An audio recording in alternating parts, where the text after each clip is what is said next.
أعوذ بالله من الشيطان الرجيم. بسم الله الرحمن الرحيم. ألم تر إلى الذي حاج إبراهيم في ربه أن آتاه الله أن آتاه الله الملك إذ قال إبراهيم ربي الذي يحيي ويميت قال أنا أحيي وأميت صدق اللہ العظیم۔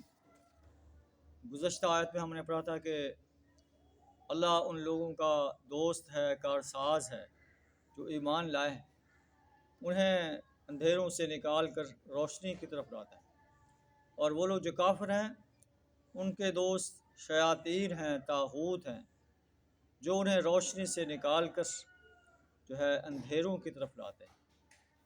تو ایسے انسان جہنمی انسان ہے، اس میں ہمیشہ رہیں گے۔ تو اس کا ایک منظر بیان فرمایا جا رہا ہے۔ اللہ فرماتا ہے کہ کیا آپ نے اس شخص کے حال پر غور نہیں کیا جس نے ابراہیم علیہ السلام سے جھگڑا کیا تھا؟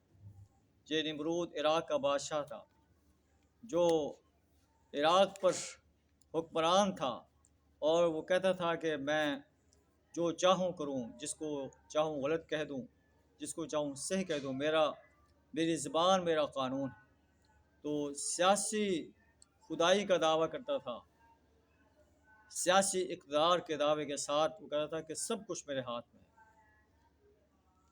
اللہ فرماتا ہے جب ابراہیم علیہ السلام نے اس سے کہا کہ رب الذی یحیی و یمیت، ایسے معلوم ہوتا ہے کہ ابراہیم علیہ السلام اور نمرود کا جو ہے آپس میں مباحثہ ہوا، اور اس نے کہا کہ ابراہیم تو کس رب کی بات کرتا ہے، تیرا رب کون ہے؟ تو ابراہیم علیہ السلام نے کہا میرا رب تو وہ ہے جو زندگی بھی دیتا ہے اور موت بھی دیتا ہے۔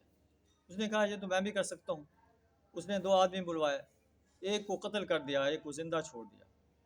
تو ابراہیم علیہ السلام نے فرمایا فَإِنَّ اللَّهَ يَأْتِي بِالشَّمْسِ مِنَ الْمَشْرِقِ، میرا اللہ تو ہے جو سورج کو مشرق سے نکالتا ہے، فَأْتِ بِهَا مِنَ الْمَغْرِبِ، تو مغرب سے نکالنا، پھر پتہ چلے گا کہ تو خدائی کا جو دعویٰ کرتا ہے وہ سچا ہے کہ جھوٹا ہے۔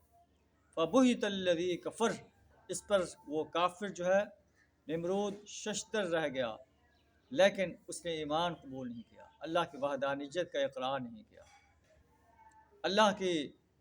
اللہ کے اقتدار کا اقرار نہیں کیا، اللہ کی جو سپر میسی ہے اس کا جو ہے اقرار نہیں کیا۔ واللہ لا یہدی القوم الظالمین، اللہ ظالم قوم کو ہدایت نہیں دیتا۔ وہ طاغوت کا پیروکار تھا، اور طاغوت جو ہے انسانوں کو وہ روشنی سے نکال کر اندھیروں میں لے جاتے ہیں، اندھیروں میں بھٹکتا رہ گیا، لیکن ایمان کی روشنی اس نے نہ پائی۔ اللہ سے دعا ہمیں ایسا طرز عمل اختیار کرنے سے اپنی پناہ عطا فرمائے۔ وآخر دعوانا ان الحمد للہ رب العالمین۔